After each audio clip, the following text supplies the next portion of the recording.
मेरे प्यारे बच्चों, आपकी नेस की तैयारी चल रही है।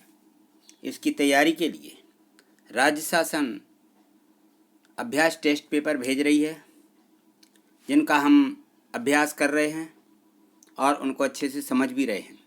इसी की तैयारी के लिए मैं आज सप्ताह 7 में पूछी गई गणित के प्रश्नों के हल लेकर के आया हूँ। उसे आप देखिए और समझिए। तो ये है गणित।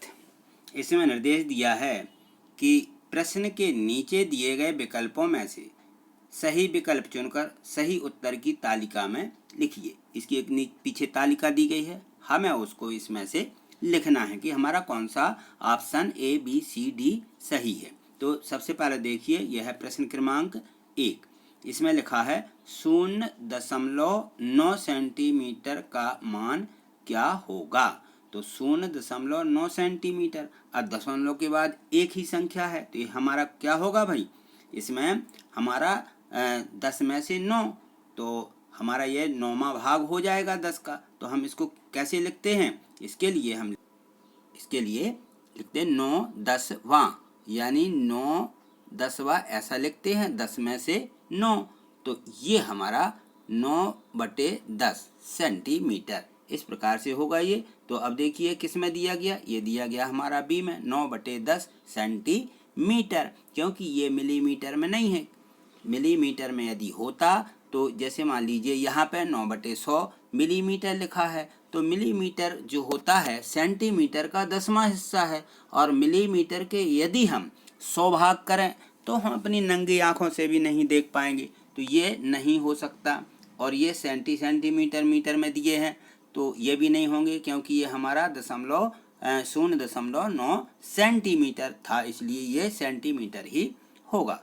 अगला देखिए, अगला प्रश्न इसमें दिया गया है कि ककड़ी और गाजर का प्रति किलोग्राम मूल्य दिया गया है।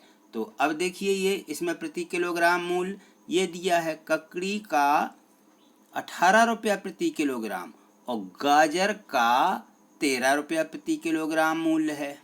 तो प्रति किलो यानी 1 किलो, तो 1 किलोग्राम ककड़ी का 18 रुपया और 1 किलो गाजर का 13 रुपया, ये हमें दिया गया है। तो इसके अनुसार लिखा है, इसमें इसके अनुसार 2 किलो आधा किलोग्राम ककड़ी और 1 किलो आधा किलोग्राम गाजर का मूल्य क्या होगा। तो हमें दोनों का मूल्य जोड़ के बताना है, 2 किलो आधा किलो ककड़ी और 1 किलो आधा किलो ग्राम गाजर। तो अब देखिए, सबसे पहले हम निकालेंगे ककड़ी की, ककड़ी का मूल्य टोटल कितना हो जाएगा। तो यहाँ पे 1 किलो हमारी 18 रुपये की आती है, तो हम यहाँ लिख लेंगे कि 1 किलो कितने की, 18 रुपये की। तो 2 किलो कितने की हो जाएगी, 2 किलोग्राम 18 गुणित 2, तो 18 दूनी 36 रुपया की। और आधा किलोग्राम, अब हमें आधा किलो और इसमें जोड़ देना है। तो देखिए, हम इसको आधा किलो कितने की हो जाएगी हमारी, 1 किलो 18 रुपये की, आधा किलो 9 रुपये की, तो हम इसमें 9 और जोड़ देंगे 36 में। तो ये 9, 6, 15, 3 और 1, 4, ये 45 रुपया। तो 45 रुपये की हमारी क्या आ जाएगी, ये हमारी ककड़ी हो गई, ये हमारी 45 रुपये की ककड़ी। अब गाजर देखिए, गाजर हमें निकालना है, तो गाजर 13 रुपया की 1 किलो, तो 1 किलो और आधा किलो और निकालना है। तो 1 किलो का तो हमें दिया ही है कि 1 किलो 13 रुपया की हो गई। अब आधा किलो और निकालिए, 13 में आधे किलो के मूल्य और जोड़ लेंगे।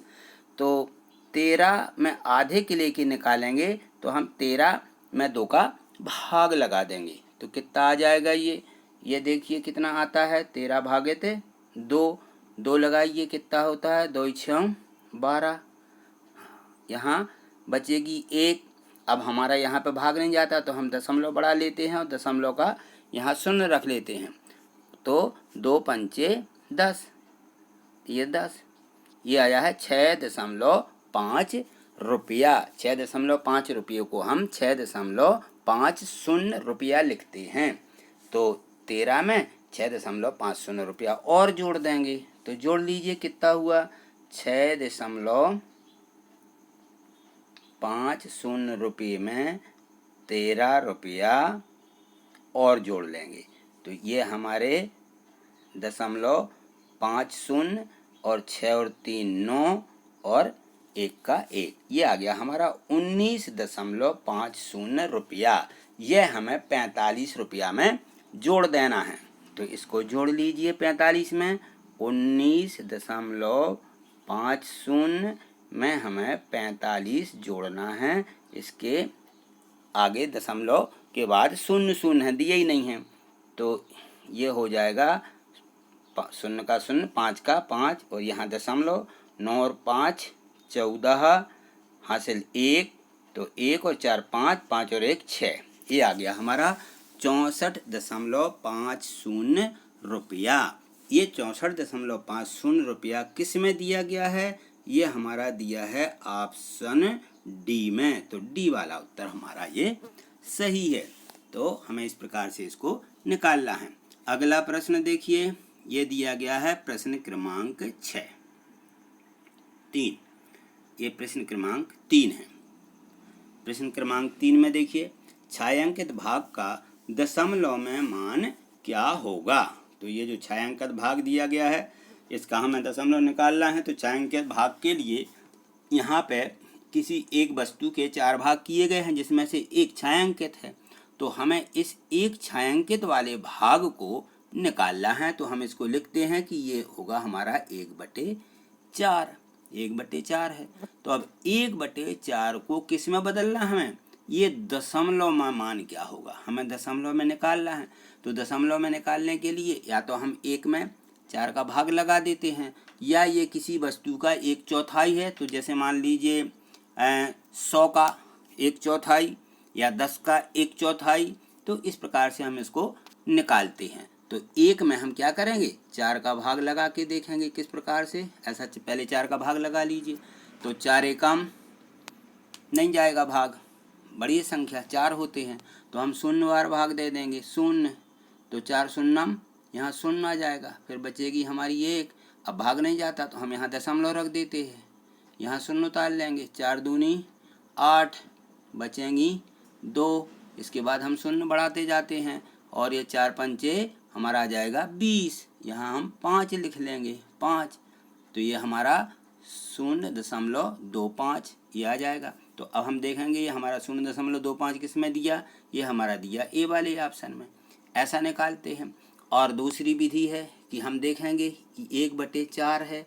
तो हम इस संख्या में यदि 4 में नीचे या तो उसके 10वां या 100वां भाग, तो हम 10वें में तोड़ेंगे तो 10वां नहीं टूट रहा है, तो सीधा सीधा है ये हमारा 100 में टूट जाएगा। तो हम यदि इसमें 25 का गुणा करते हैं तो 25 का गुणा हम ऊपर भी करेंगे, तो हमारा क्या आ जाएगा इसमें 25/100। 4 का 25 में गुणा करेंगे तो 100 आएगा। तो अब देखिए इसको किस प्रकार से बदलते हैं हम। ये हमारा 25वां भाग है, 100 का 25वां। तो 100 का 25वें को हम कैसा लिखते हैं, 0.25।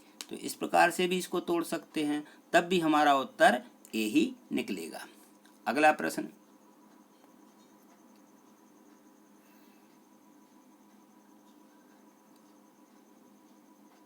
ये देखिए प्रश्न क्रमांक 4। इसमें भी दिया गया है कि छायांकित भाग का दशमलव में मान क्या होगा। इसको भी वैसे ही निकालना है, जैसा उसको निकाला वैसे इसको निकालना है। तो इसमें दिया 1/5। 1/5 भाग है, ये 5 है, एक छायांकित है। 1/5, तो इसको तो अपन सीधा सीधा बदल लेंगे कि ये 5 है। तो हम इसमें 2 का गुणा यहाँ कर देंगे, 2 का गुणा यहाँ कर देंगे, तो ये 2/10 हो जाएगा। और 10 में से 2, तो ये 2वां भाग है, 10 का दूसरा भाग 2वां। तो इसको हम कैसा बदलते हैं, सीधा सीधा 0.2 इसको 2 लिख देते हैं। तो ये 0.2 किस में दिया गया, ये हमारा बी में दिया गया है। या 1 में 5 का भाग लगाएंगे तब भी हमारा उत्तर यही आएगा। तो इस प्रकार से हम इसको हल करते हैं। अगला प्रश्न देखिए, ये दिया है प्रश्न क्रमांक 5। 5 में भी इसमें दिया है कि नीचे दिए गए चित्र में छायांकित भाग कौन सी दशमलव की संख्या दर्शाता है। तो इसमें देखिए ये 1 2 3 छायांकित हैं 10 में से। तो हमारा क्या हो जाएगा, ये 3/10। जब 3/10 है तो 3वां भाग है, 10 का ये तीसरा भाग। तो हम इसको किस प्रकार से लिखते हैं, हम इसको लिख देते हैं 0.5 3, तो ये 0.3 ये पहले ही में दिया गया है, तो हमारा ए उत्तर सही हो जाएगा। अगला प्रश्न देखिए, इसमें हमें क्या दिया है, 2/5 किलोमीटर की दूरी के बराबर दूरी कौन सी है, 2/5, तो इसको भी हम दशमलव में बदलेंगे 2/5 को, तो 2/5, तो ये 5 है, तो इसमें हम 2 का गुणा करेंगे, इसमें भी 2 का गुणा करेंगे, तो ये 4/10 हो जाएगा। ठीक है, ये हमारा 4/10, तो 4/10 को हम कैसा लिखते हैं, इसको लिखते हैं हम 0.4, तो 0.4, 2/5 किलोमीटर को हम किस में लिखेंगे, 0.4 में, ये हमारा सी में दिया गया है, 0.4 किलोमीटर। अगला 7वां प्रश्न देखिए,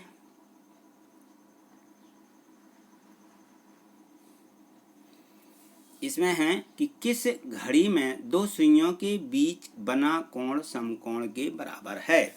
अब हमें समकोण देखना है, ये घड़ी दी गई है, तो समकोण में हमारी सीधी लाइन एक लाइन दूसरे पर खड़ी होती है, तो यहाँ हमारा जो कोण बनता है, इस कोण को हम समकोण बोलते हैं। यह समकोण कितने का होता है, ये 90 अंश का होता है, तो ये हमारा समकोण है, क्योंकि यहाँ 90 अंश का कोण बन रहा है। तो हमारा इसमें किस घड़ी में दिया गया है, ए बी सी डी में से किस में है, तो ये हमारा ए में दिया गया है, ये हमारा समकोण है। ठीक, आगे देखिए अगला प्रश्न, प्रश्न क्रमांक 8, आपकी गणित की पुस्तक के मिलने वाले दो किनारे कौन सा कोण बनाते हैं। अब हमारी मान लीजिए कोई भी पुस्तक हो, तो इस प्रकार से हमारी पुस्तक रहती है ऐसी, ये हमारी पुस्तक है ऐसी, ये हमारी पुस्तक है। अब इसके दो किनारे मान लीजिए ये और ये दोनों किनारे यहाँ मिलते हैं, तो यहाँ कौन सा कोण बनेगा, यहाँ हमारा 90 अंश का कोण बनता है, तो 90 अंश का कोण यानी समकोण, तो इसमें देखिए कौन सा होगा, समकोण कहाँ दिया, ये दिया गया है बी में, ये हमारा समकोण बनेगा। ठीक, आगे देखिए अगला प्रश्न 9वां प्रश्न, इसमें दिया है कि ऊपर दिए गए चित्र को देखो, इस चित्र में कोण बनाते दिख रही दो किरणें, ये कोण बनाने वाली दो किरणें हैं, इनके बीच कौन सा कोण बनता दिख रहा है। तो हमें इसमें कौन सा कोण बन रहा है, यहाँ से ये 90 अंश से कम है, तो न्यून कोण, इसको हम न्यून कोण बोलेंगे, ये बी में दिया गया है, ये बी उत्तर सही है। 10वां प्रश्न, इसमें भी ऐसे ही दिया है कि नीचे बने चित्रों में कौन सा कोण न्यून कोण है। अब हमें न्यून कोण 90 अंश से कम वाला कोण, ये हमारा ए में अधिक कोण दिया है, इसमें समकोण दिया है, और बी में अधिक कोण दिया है, सी में भी अधिक कोण दिया है, डी में हमारा न्यून कोण दिया है, तो डी वाला उत्तर हमारा सही है। तो हमें ये सब प्रश्न इस प्रकार से इनका अभ्यास करना है, दोहराना है। यदि आपको ये समझ में आया है, वीडियो पसंद आई है, तो आप इसको लाइक और शेयर करें, जिससे अधिक से अधिक बच्चों को इसका लाभ मिल सके। आप इस चैनल को सब्सक्राइब कर लें, जिससे कि मेरी अगली वीडियो भी आपके लिए मिल सकें। थैंक यू, धन्यवाद।